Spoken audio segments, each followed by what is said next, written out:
유튜브 채널 인류의 지식에 오신 것을 환영합니다. 즐거운 하루 되시길 바랍니다. 오늘의 소식을 함께 나누어 보자.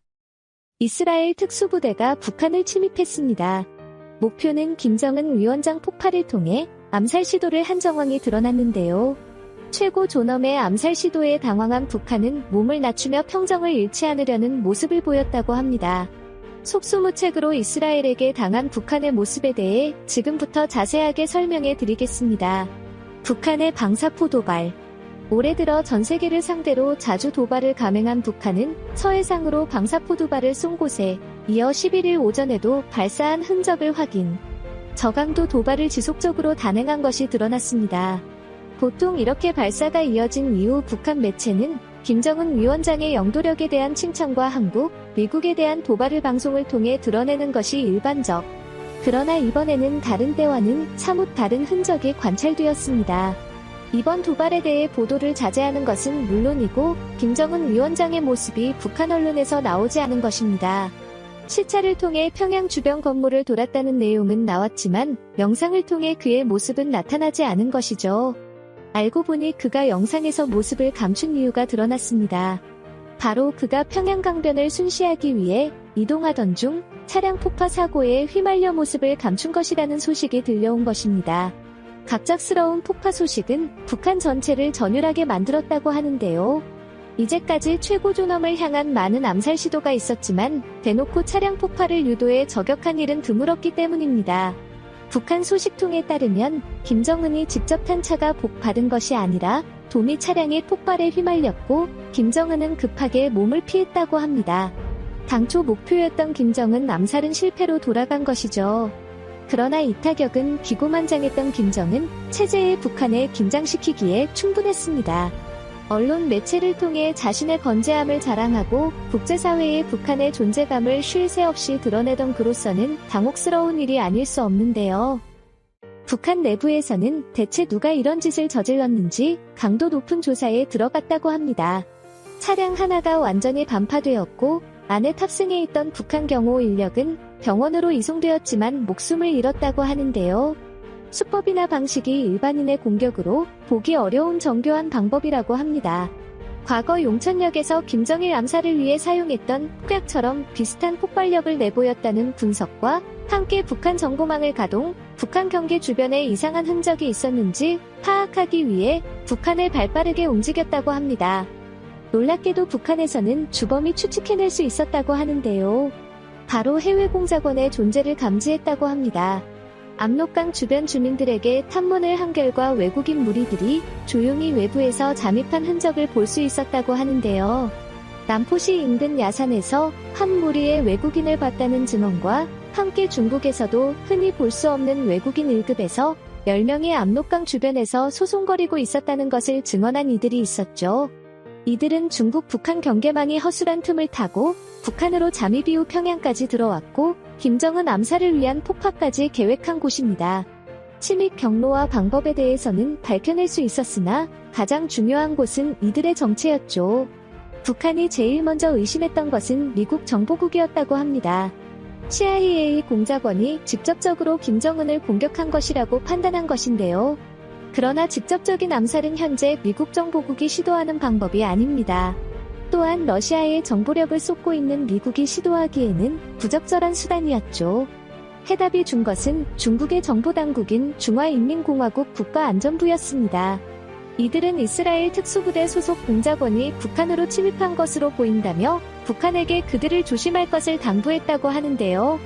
그러나 그들의 조언은 뒤늦게 도착했죠. 북한은 비로소 이들이 누구인지 알게 되었습니다. 중국의 방해가 되면 그 어떤 수단을 동원했어도 방해 세력을 없애는 무자비한 조직이었고 사드가 북한을 향해 칼을 빼들었다는 것을 알게 된 것이죠. 중동에 위치한 이스라엘은 예전부터 북한이 눈의 가시로 여겼습니다. 이스라엘의 오랜 숙적인 이론과 중동 국가들을 대상으로 무기를 판매하는 국가가 바로 북한이었기 때문이죠. 북한의 주요 수입은 무기 수출에서 나온다고 할 정도로 오랜 기간 북한은 자국에서 생산한 무기를 외부 단체에 판매했습니다. 그리고 북한 무기를 이용한 이들은 무장단체들이 대부분이었죠. 특히 이스라엘에 의해 쫓겨난 팔레스타인 반군이나 중동에 위치한 이슬람 단체들은 가성비에 타고난 북한 무기를 주로 구입했죠. 북한은 북한에서 세운 회사인 북한조선광업 개발무역회사를 이용해 무기 판매를 시도했고 비밀리에 거래된 무기는 중동 전체에 퍼졌습니다. 유엔은 최근 아랍에미리트 국적 압둘라만 바고가 호미드에게 요청한 무기 목록을 입수, 거래의 일부를 확인할 수 있었습니다. 목록에 따르면 총 24개 종의 무기가 조달 희망서에 적혀 있었죠. 기관 총용 12점체 곱하기 108mm 창약 2천만 개에 소총정 7점, 유기 궤파기 53mm, 탄약 1천만 개 등 엄청난 양의 무기를 주문한 흔적이 드러났죠. 탄약과 무기를 계정 단위로 합칠 경우 모두 3,800만 개가 넘는 숫자였습니다. 압둘라만 바구는 알-무틀라크라는 무기거래 회사의 고위 간부직으로 표면적으로 알틀러스는 합법적인 무기거래를 위한 회사였습니다. 그런데 알고 보니 북한과의 밀무역을 위해 이미 설립한 위장 회사였죠. 북한은 연락체 기문성을 이용해 호미드에 요청한 물건을 이란 선박회사를 이용 생산된 탄약을 해상에서 거래하고 대금을 현금으로 받는 행동을 취했습니다. 호르몬주의에서 벌어지는 이런 일은 전모를 파악하기 전에는 아무도 이 사실을 모를 정도로 은밀하게 진행되었습니다. 이스라엘의 입장에서는 자신의 적에게 무기를 공급하는 북한에 대해 여러 정보망을 가동, 북한 전역에 대한 감시를 늦추지 않았습니다. 모사드 수장의 북한 정보당국 수장보다 북한 사정을 더 잘 알고 있다는 소문이 돌 정도로 여러 수단을 이용해 북한을 감시했습니다. 하지만 직접적으로 공격까지는 생각하지 않고 감시망에만 왔던 이스라엘이 본격적으로 태도를 바꾼 것에는 그 이유가 있습니다. 바로 이란 핵과 관련된 부분이죠. 이스라엘은 모사드를 통해 입수한 정보를 토대로 북한이 이란에게 핵시설에 대한 정보를 제공하고 있다는 것을 파악했습니다. 영변 핵시설과 똑같은 시설이 이란에 지어진 것을 확인하고 모사드는 미국 대통령에게 독배를 신청, 북한에 대한 압박 수위를 높여야 한다고 주장했죠. 이후에도 모사드는 북한이 지속적으로 이란에게 핵 관련 정보와 기술을 공유하고 있다는 것을 파악, 직접적인 공격을 시도하기에 이릅니다. 바로 용천역 폭발 사고인데요. 2004년 김정일을 공격한 육선 폭발 사고는 800톤의 TNT 폭약이 일시에 터진 것 같은 충격을 주며 당시 열차에 타고 있었던 핵 관련 기술자 10명이 사망해 폭발이 발생하기 9시간 전 김정일의 1호 열차가 지나갔다는 사실을 염두한다면 이는 명백히 시리아와 이란 등 이스라엘의 위협이 되는 지원을 북한이 중단하길 바란다는 명백한 메시지가 담긴 위협이었습니다. 김정일은 자신에 대한 암살 행위로 규정하며 분노했죠. 처음에는 미국에서 저지른 공작인 줄 알았지만 뒤늦게 이 사건 역시 모사드와 연관이 있다는 사실이 드러났습니다. 북한을 통해 핵 개발에 나선 시리아의 행동을 저지하기 위한 폭발이었습니다. 위키리크스를 통해 간접적으로 드러난 이 사실에 많은 이들은 충격을 받았죠. 이번에 일어난 김정은 암살 미수 사건도 이스라엘이 북한에게 확실한 경고를 보낸 것이라 해석할 수 있는데요. 과거에도 그랬고 지금도 그렇듯 이스라엘의 국익에 방해가 된다면 국가 원수라고 해도 무사하지 못한다는 것을 드러낸 것입니다.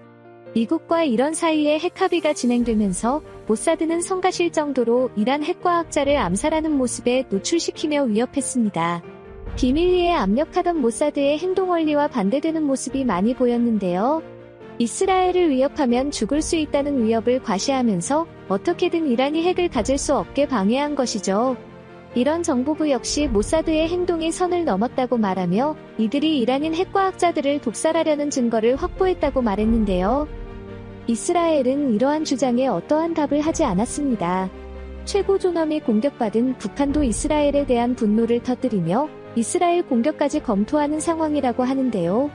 또한 내부 정보 유출을 확인하고자 협조자 검색에 나서는 등 살벌한 숙청 작업이 진행 중에 있습니다.